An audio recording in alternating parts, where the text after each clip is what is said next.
갈리오가 아가야 총독되었을 때에 유대인이 일제히 일어나 바울을 대적하여 법정으로 데리고 가서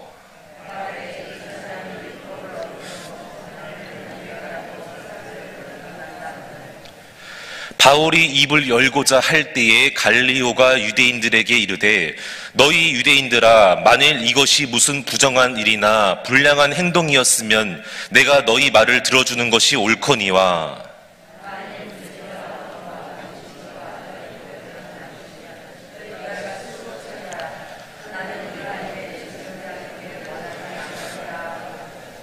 그들을 법정에서 쫓아내니 사람이 그들 앞에서 때리되 갈리오가 이 일을 상관하지 아니하니라. 아멘. 어제에 이어서 오늘 다시 한번 또 말씀을 같이 나누기를 원합니다. 특별히 어제 우리가 함께 세 가지를 새벽에 나눴습니다.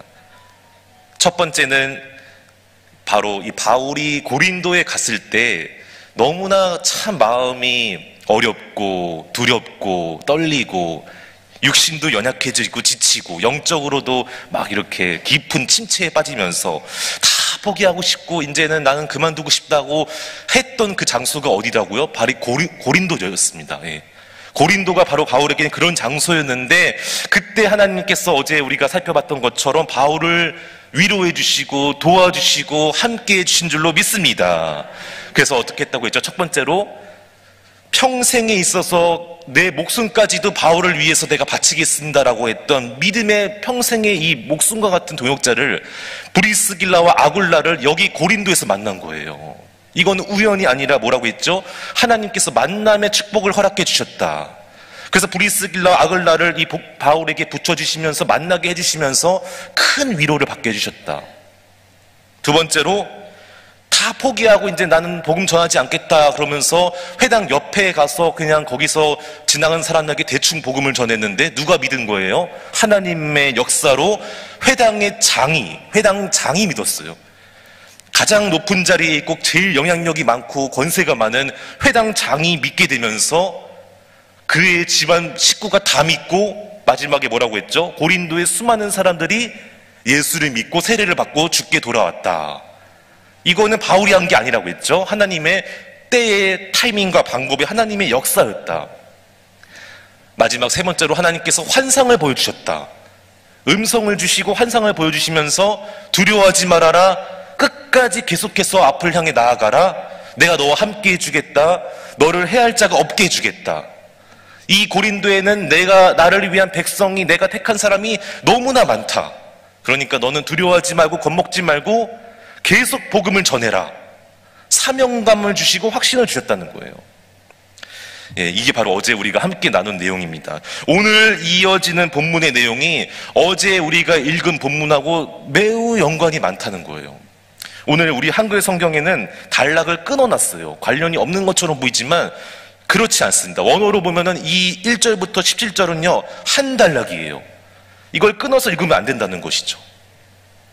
예, 그래서 오늘 이제 이어지는 내용을 볼 테인데, 특별히 이제 어제 우리가 마지막 절에 11절에 보니까 바울이 고린도에 몇 년이 있었다? 1년 6개월이 있었다고 했는데, 오늘 읽은 사건은 이제 고린도에 가서 한 8개월에서 9개월 정도 됐을 때 사건입니다. 중반 정도 됐을 때의 사건이 일어나게 되는데, 12절에 보니까 총독이 바뀌게 돼요. 바울이 고린도에 간 지 한 8개월 정도 되었을 때에 총독이 새로운 총독으로 교체가 되는 사건이 일어나게 되는데, 이게 오늘 바울에게 얼마나 중요한 하나님의 은혜인가, 그것을 우리가 함께 나누기를 원하는데요. 특별히 이제 바울이 고발을 당하게 됩니다. 유대인들이 또 시기하고 막 미워해서 바울을, 이 사람이 하나님의 말씀을, 율법을 어기면서 하나님을 경외하라고 사람들을 권면한다. 쉽게 말하면은 이단 같은 사람이다. 우리가 인정하는 종교가 아닌 이상한 쓸데없는 말을, 헛소리를 한다. 종교를 자꾸만 이상한 걸 가르치면서 이단 사이비 같은 사람이다 이러면서 고발하는 거예요, 법정에 가서. 그래서 이거는요, 잘못하면요, 그때 아시죠? 예수님도 신성모독죄로 죽게 되지 않았습니까? 십자가에 달려서 빌라도가 법정에서 이렇게 많은 사람들이 고발했을 때 예수님은 십자가 못 박아 죽게 하였는데, 바울도 지금 잘못하면 여기서 이제 죽을 수 있는 그런 상황이라는 것이죠. 그런데 그래서 법정에 가게 되었는데 바울이 그래서 너무나 억울하니까 자기의 입을 열어서 변호하려고 하는데 어떤 일이 일어납니까? 바울이 입도 열지 않았는데 아무 말도 안 했는데 갑자기 누가 뭐라고 하는 거예요? 갈리오가 갑자기 막 말을 하는 거예요. 오늘 그 말씀을 같이 한번 읽어보겠습니다. 14절에서 15절 말씀, 오늘 본문 14절에서 15절의 말씀 시작.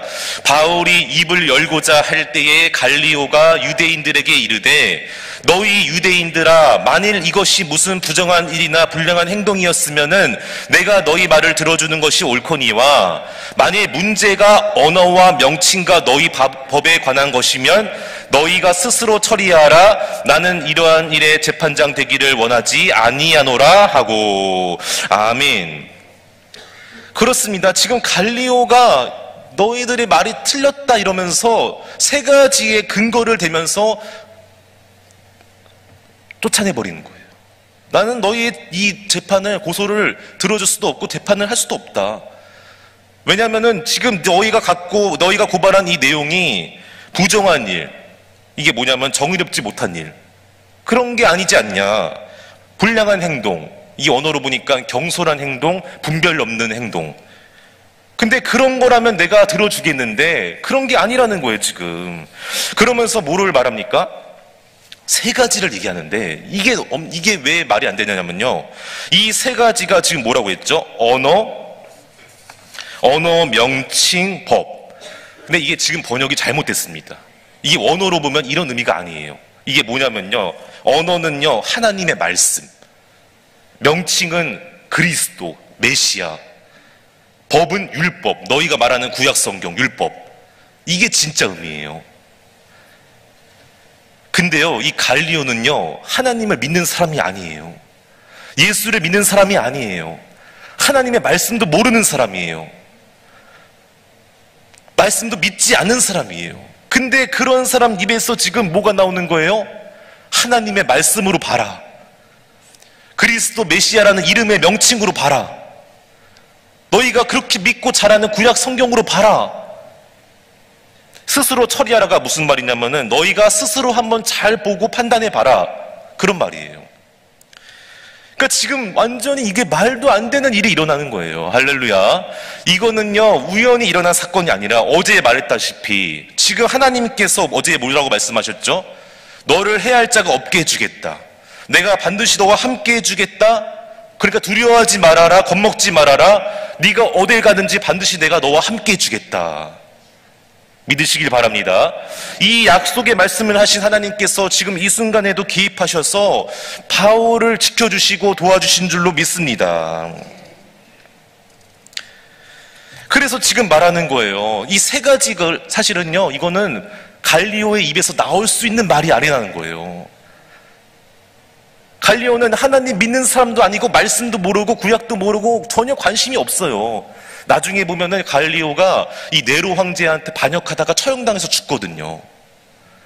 그리고 그가 자라온 집안 성장을, 배경 과정을 보면요, 아버지한테 입양을 돼서 이렇게 형한테 또 영향을 받지만 전혀 이거랑 관계가 없어요. 그러면 여기서 지금 이렇게 갈리오가 바울을 대신해서 변호해주고 목숨도 살려주고 쫓아내는 일은, 이건 우연이 아니라 지금 바로 하나님의 섭리의 역사인 줄로 믿습니다. 그리고 여러분 한번 인간적으로 생각을 해보세요. 내가 갈리오라고 한번 생각을 해보세요. 내가 이제 막 총독에 새로 부임해갖고 첫 번째 사건이에요. 유대인들은 지금 다수고 바울은 혼자이잖아요. 인간적으로 내가 한번 계산해 보세요. 내가 총독이라고 생각해 보세요. 누구 편을 드는 게 맞습니까? 다수의 유대인의 편을 들어야죠. 한 사람 굳이 뭐하러 여기를 변호해 줍니까? 이 사람 그냥 죽어도 상관없잖아요. 유대인들 다수가 내 정치적으로 볼 때 인간적으로 계산할 때 나한테 더 많이 도움되고 훨씬 더 내 정치 앞으로 생명을 할 때, 길게 볼 때 이게 맞는 것이죠. 근데 그렇게 하지 않았다는 거예요.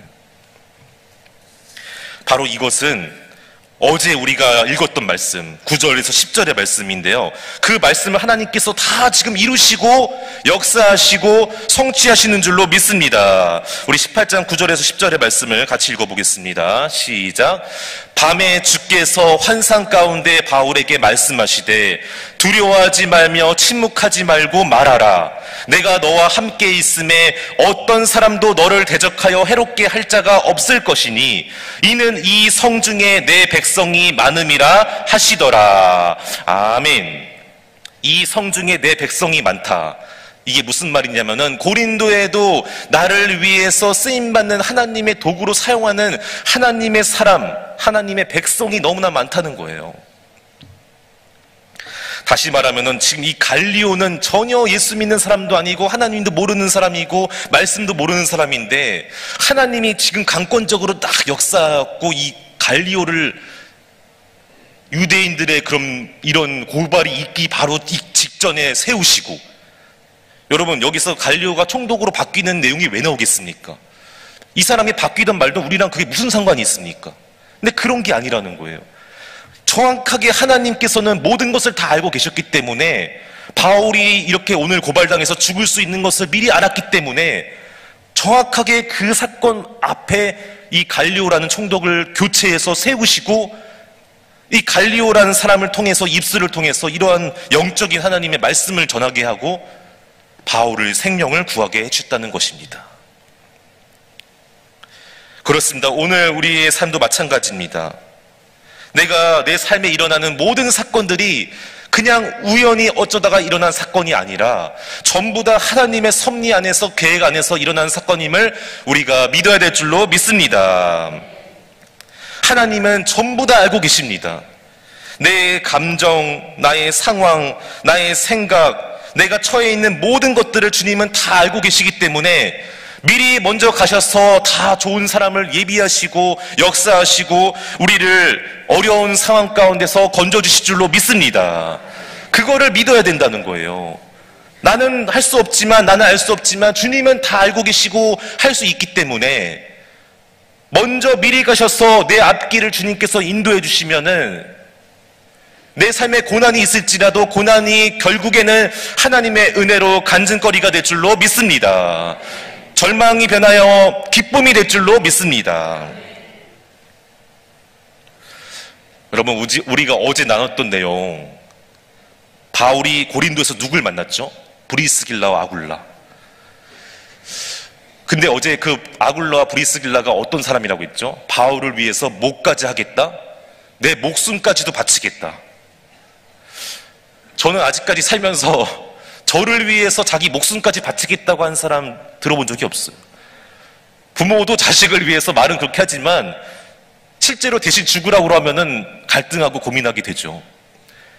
근데 바울에게 이 브리스길라와 아굴라는 가족도 아니고 친척도 아니고 이날 고린도에서 처음 만난 사람인데, 근데 그런 바울과 깊은 영적인 만남과 교제를 하다 보니까 이 브리스길라와 아굴라가 바울에게 어떻게 하겠다고요? 내 목숨까지 바치겠다. 근데 그게 어디서? 고린도에서. 바울이 제일 힘들고 제일 포기하고 싶고 다 내려놓고 싶은 제일 깊은 절망의 그 한밤중에 고린도 그 장소와 같은 거기서 나를 위해서 목숨까지도 바치겠다고 하는 이 부부를 만나게 된 거예요. 여러분, 이게 우연인 것 같아요? 아닙니다. 바울의 그런 너무나 깊은 절망을 아신 하나님께서 목숨까지도 내놓겠다고 했던 이 브리스길라 아굴라를 만나게 하셔서 뭐를 받게 하신 거예요? 깊은 위로와 세임과 힘을 얻게 해주신 줄로 믿습니다. 여러분, 그렇지 않습니까? 누군가 여러분 위해서, 내가 당신 위해서 목숨까지 바치겠습니다, 그 말 들으면은 얼마나 힘이 나겠어요? 기분이 얼마나 좋겠어요? 다시 힘내서 열심히 해야지, 그런 마음 들지 않겠습니까? 이게 어제 그 브리스길라와 아굴라를 만나게 한 게 절대로 우연히 어쩌다가 만난 사건이 아니라는 거예요. 오늘도 마찬가지입니다. 갈리오가 여기서 왜 갈리오가 나왔겠습니까? 왜 갈리오가 교체되는 이야기가 성경에 나왔겠습니까? 우리랑 아무 상관없잖아요. 그런데 그렇게 보면 안 되고 영적으로 지금 하나님의 그 간섭하시는 섭리하시는 손길이 다 하나하나 역사하고 있는 거예요. 갈리오를 통해서 지금 하나님이 바울을 지켜주신 줄로 믿습니다. 그래서 여러분, 저희가 어제 생각한 게 하나 있는데, 우리는 꼭 믿는 사람 안에서, 교회 안에서만 하나님의 역사가 일어난다고 생각하잖아요. 절대 그렇지 않습니다. 하나님은 그렇게 제한적이신 분이 아니라는 거예요. 믿지 않는 사람을 통해서도 전혀 하나님을 경외하지 않는, 믿지 않는 세상에서도 하나님은 그런 사람과 그런 장소에서도 당신이 역사하셔서 우리를 끊임없이 지켜주시고 보호해주시고 인도해주신 줄로 믿습니다. 그래서 우리가 만나는 믿지 않는 사람, 내가 속해 있는 하나님 믿지 않는 그 장소, 거기도 하나님이 함께 하시고 도와주시는 임재의 장소라는 거예요. 자, 오늘 그 다음에 이제 나오는 내용이, 그래서 이 갈리오가 다 쫓아버려요. 근데 그때 유대인들을 같이 선동해서 끌고 갔던 사람이 누구냐면은 소스데네예요. 그 당시 회당장이었던 소스데네인데, 유대인들이 자기네들이 갔다가 원하는 결과를 얻지 못하니까 이 화가 나잖아요. 그러니까 이 화풀이를 누구한테 하냐? 소스데네한테 하는 거예요. 말씀 읽어보겠습니다. 말씀에 보니까 뭐라고 하냐면은 17절에 보니까 모든 사람이 회당장 소스데네를 잡아 법정 앞에서 때리되 갈리오가 이 일을 상관하지 아니하니라. 여기서 때리대가 그냥 뭐 손발로 때렸다 이런 의미가 아니고 다들 이 몽둥이 같은 거 들고 와서 마구 팬 거예요. 그냥 집단으로 구타한 거예요. 폭행한 거예요.